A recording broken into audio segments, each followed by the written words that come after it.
不管你做啥物行业，这运输是上界要紧的。想袂到这双河病院竟然发生讲，这护理师甲患者偷袭，是这患者大小便忍袂掉，或者是规面床拢是血情形，甲伊偷袭落来，传上网络。这款的情形已经去互民众检举啊。这双河病院啊，召开人评会讨论，上严重会甲这护理师死头路。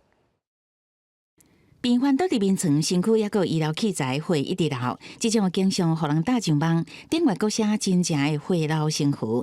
另外一篇文章阁打出病患大小便失禁，阁笑讲这是酒控下场。这样含的图文伫网络引起关心。这竟然是双河病院某一个护理师伫社群的公开大文。收到这个陈情案之后，马上展开专案的调查，跟护理同仁联系之后，也确认。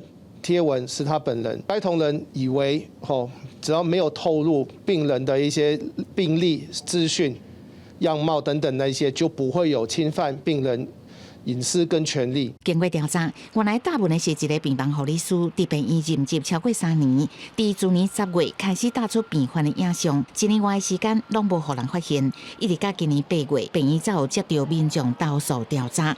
护理师是讲想要记录工作，无想到造成麻烦。 本局亦于今年1月9日接获民众陈情相同情事，那已立即函请医院说明。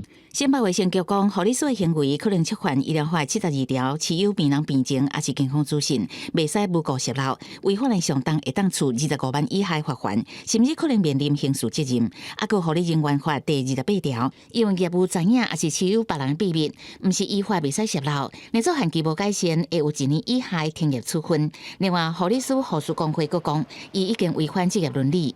在我们的护理伦理规范第1项第9条就有明确的指出来，护理人员应该要维护照护对象的隐私，并且善尽保密义务。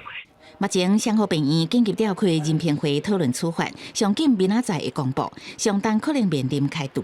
虽然这个护理师最近也因为私人的原因要辞职，不过院内嘛保留相关的注记，希望会当阻止类似的事件。记者综合报道。